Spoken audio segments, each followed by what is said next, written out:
Hi, Sachdev. Hi, how are you? I'm excellent. What about you? Yeah, good to see you. Yeah, distinguished company. I'm just waiting to see Luvina. Is there something that we need to do before we go live? I'm not sure. I think I love you. we are live and it's recording. So I just want to confirm.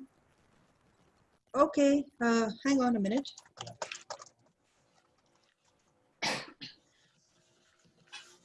One second.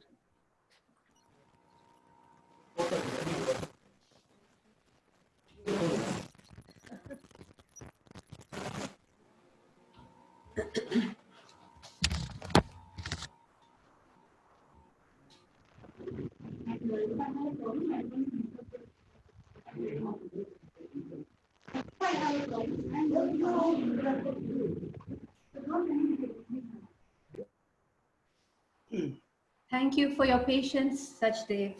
You're always welcome. I'm looking forward to this conversation. Oh, thank you, and I'm looking forward to your bit as well. Soon after. Hello, Sachdev and Farah. I believe, Sachdev, that you'll be taking a moderation from two ladies at this session then. Indeed, and my dear friends and extremely powerful women leaders. I'm looking nervous and of course. First of all, I want to welcome you, Sachdev. It's my honor and privilege to welcome you to the Women Economic Forum and for this fantastic topic that you're going to speak on, uncovering the mask and bringing out the real leader. So welcome again. And Rowena, do you want to say anything before we get Sachdev to get started? Just to add that, Sachdev, as I was going through the profile, it is such a prolific profile that I think this topic is so apt for you because now we get to unmask the leader behind this brilliant leader we have with us. So I'm looking forward to this conversation. So thank you for Lavina for those very encouraging words. Often I joke with that kind of profile, I'm almost unemployable, right? Because no one quite knows where to fit me in next. But thanks for this opportunity. Thanks to the Women Economic Forum. It's really a privilege to talk to many of you who I think are a lot more advanced, even in the understanding of leadership, which again, like all bastions, has been typically male dominated, slowly ceding way to a fair balance between men and women on this issue. But interestingly, I'm speaking on this topic in these times of the pandemic when masks are an in thing, and one has to make this upfront disclaimer that I'm not telling anyone to uncover their masks and put their health at risk. But this was more a metaphor leaning on current times to see how as leaders we often embrace personas which are not truly us and begin to depart from what I call the true north. But let me begin. Sachdev, I wanted to say that when I read this topic, I was thinking, relating it to the aviation industry. And when you said, put on your mask or remove your mask, I thought you were going to add some other element there. Right. But we're happy to hear. So when I looked at your profile, you're a trivia man. So we're definitely going to get a lot of trivia, metaphors. So thank you. Thank you for starting with this. And I do like all your interjections. Please jump in because Sure. otherwise I can just uselessly ramble as in a monologue fashion. Yeah. So firstly, it's interesting, as many of you know, leadership is also a fairly fashionable topic to talk about.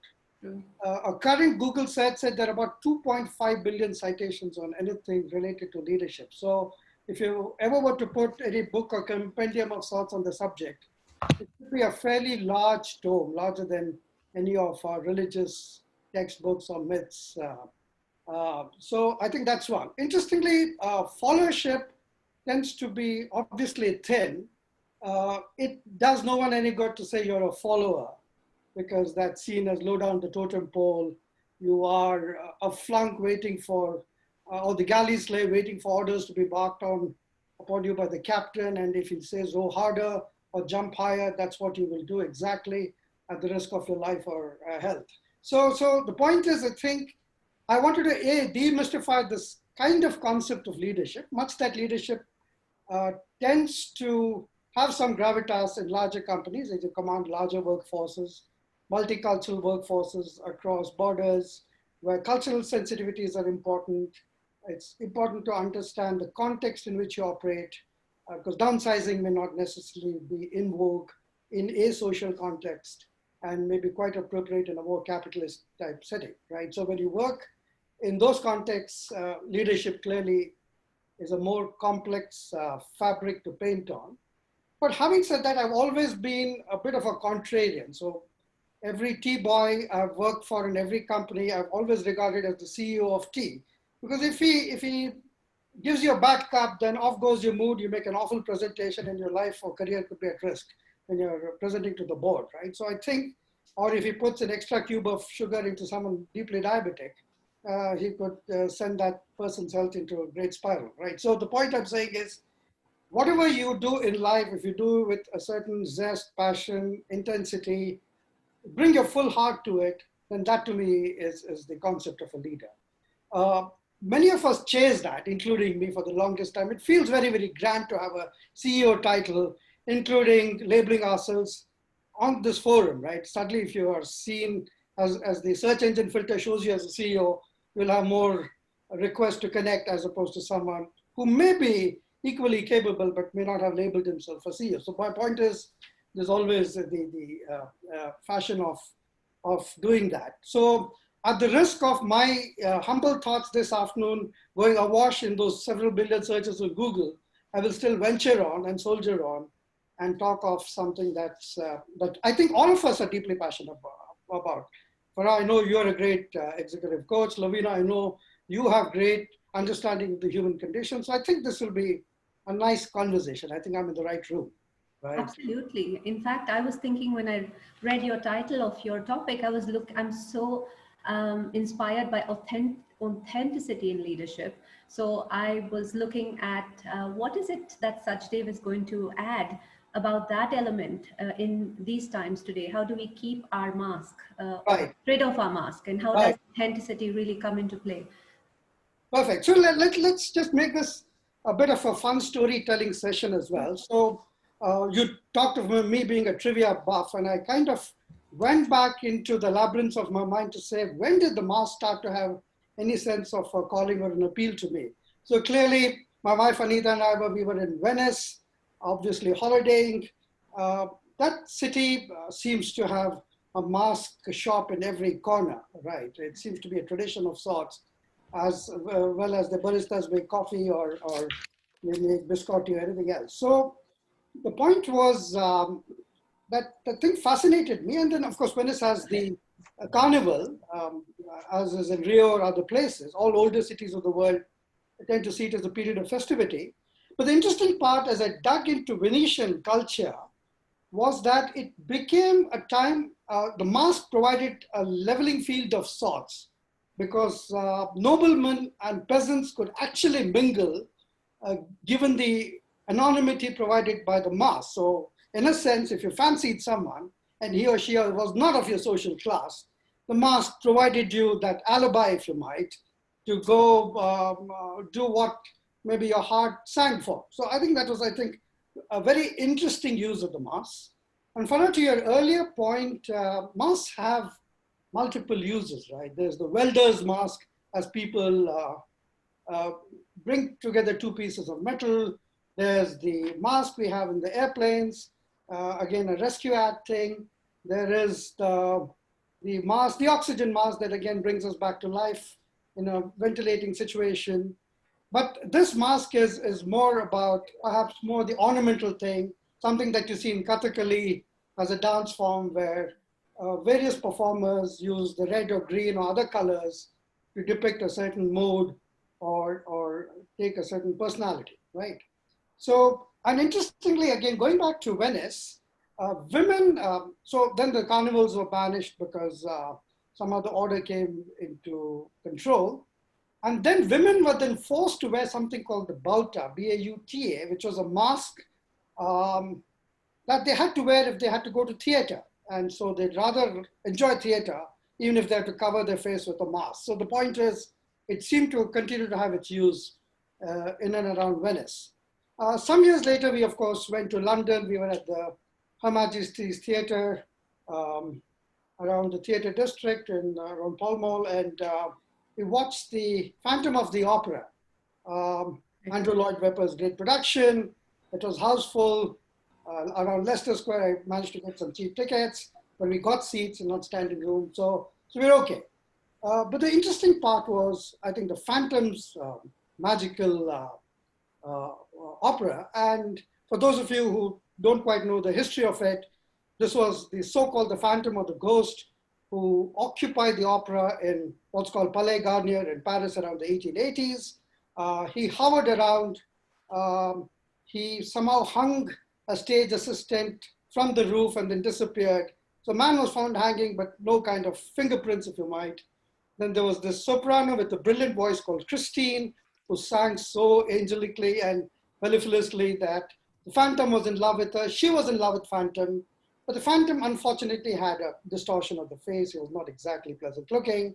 And Christine, in this moment of extreme emotion, yanked the mask off the Phantom's face, then to reveal his ugliness, but said, "I still will love you for your voice."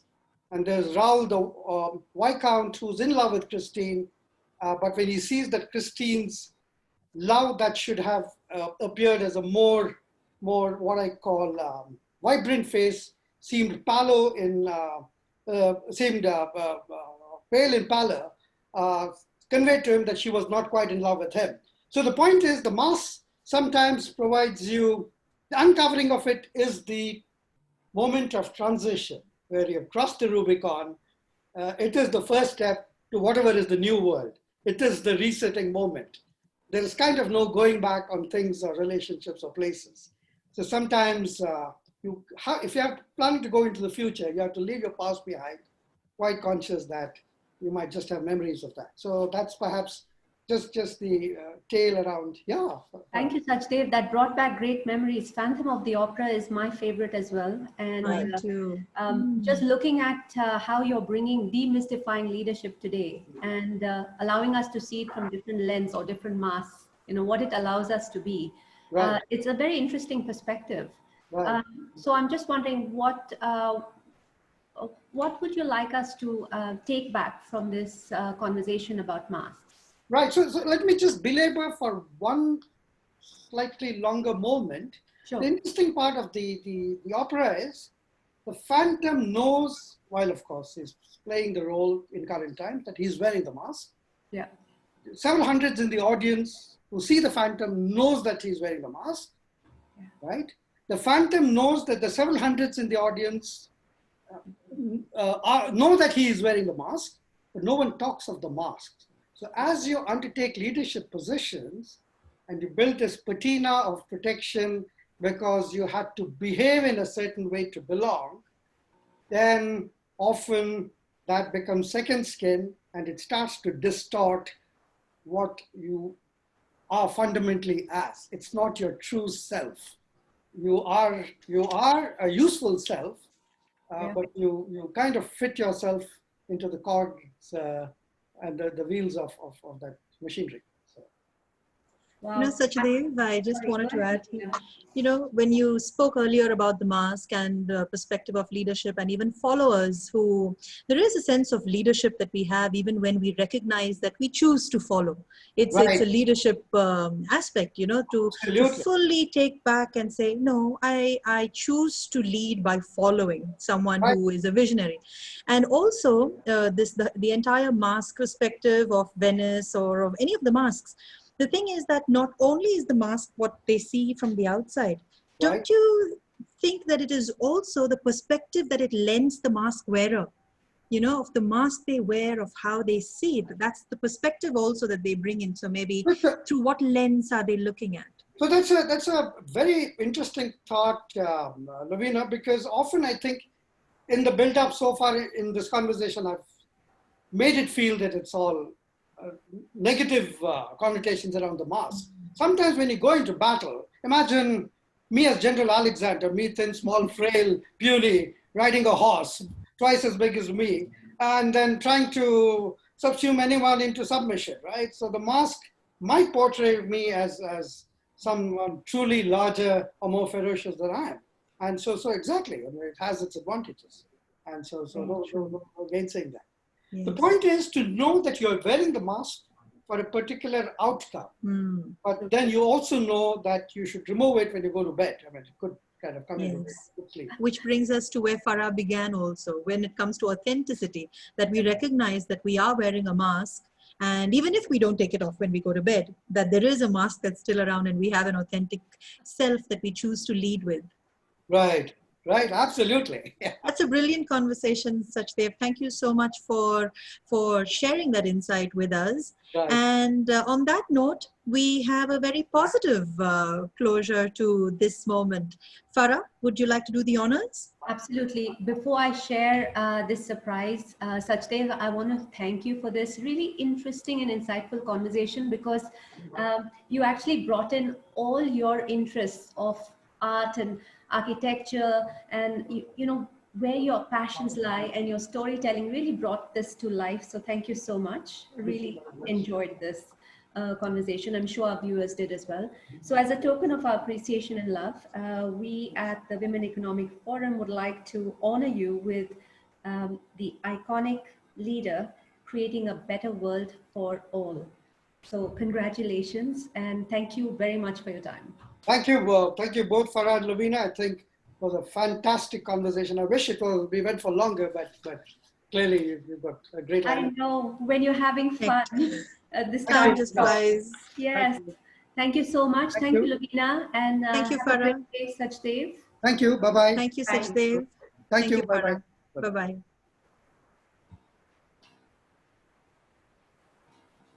Lovina? Okay, so I didn't leave the meeting.